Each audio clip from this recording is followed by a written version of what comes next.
কি করছো তুমি? কই না কিছু না তো। দেখি তোমার মোবাইলটা তো মোবাইল দেখে দেখি তো।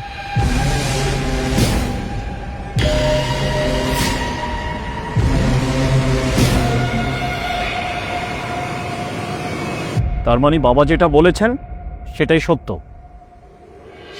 তুমি তো এরকম সাইপাস খাও না বাবা। তুমি হঠাৎ করে তোমার কি হলো? বাড়িতে গিয়ে তো বউ আগে হেদাত কর যা। আমার আল্লাহ, এসব আমি কি দেখছি? এদিকে বাবা একটা নেশা করে মাতলামি করছে, এদিকে আমার ঘরের বউ টিকটকে আসক্ত হয়ে আছে। তোমাকে না আমি বারণ করেছি আমাদের এই বাড়িতে কোনো টিকটক ফিকটক এগুলি করা যাবে না, তুমি তারপর এগুলি কেন করছো?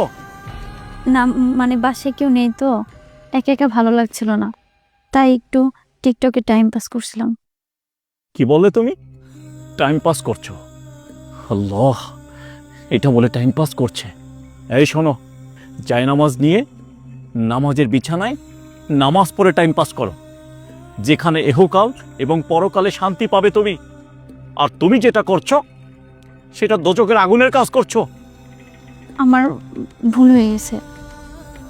শোনো, সময় খুবই শর্ট, নিজেকে পরিবর্তন করো। তোমার জন্য সময়কে বেঁধে রাখা হয় নাই। সময় থাকতে সঠিক পথে চলার চিন্তা করো। ঠিক আছে। আর মোবাইল আমি নিয়ে যাচ্ছি, আমি তোমাকে একটা বাটন ফোন কিনে দেবো কথা বলার জন্য, এটা আমার কাছেই থাকবে।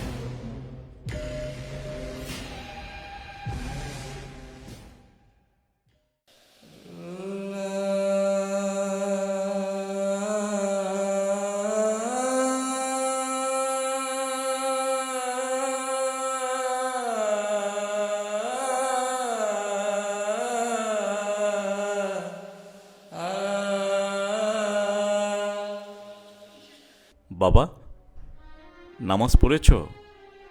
হ্যাঁ বাবা, নামাজ পড়েছি।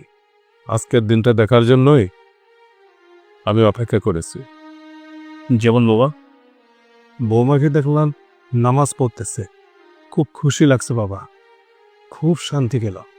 সেদিন আমি বাবা কোনো মদ পান করিনি, এটা ছিল আমার এক ধরনের সাজানো নাটক। আমি যদি ওই দিন এই কাজটা না করতাম না, তাহলে আজকে বৌমাকে নামাজ অবস্থায় দেখতাম না। শ্বশুর হয়ে বৌমাকে তো আর শাসন করতে পারি না, আর তুইও তো থাকিস না। সেই জন্য আমি চেয়েছিলাম তুই বৌমাকে শাসন করে এই দিনের পথে আন।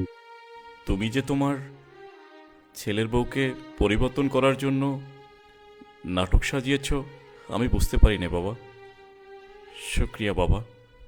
আর আমার ছোট্ট একটা অনুরোধ বাবা, তুমি নামাজ পড়ে আল্লাহর কাছে তোবা করে নিও বাবা, কারণ তুমি যেটা করেছ এটাও এক ধরনের অপরাধ বাবা। ঠিক বলেছিস বাবা, আমি তবা করে নেব বাবা। ঠিক আছে বাবা, অনেক খুশি হলাম। কোথায় যাবে তুমি? হ্যাঁ বাবা, একটু চায়ের দোকানে যাব। আচ্ছা, চা আমি করে দিই বাবা, তোমার বাইরে যেতে হবে না, আমি চা করে দিব, চলো তুমি। ঠিক আছে বাবা, চল।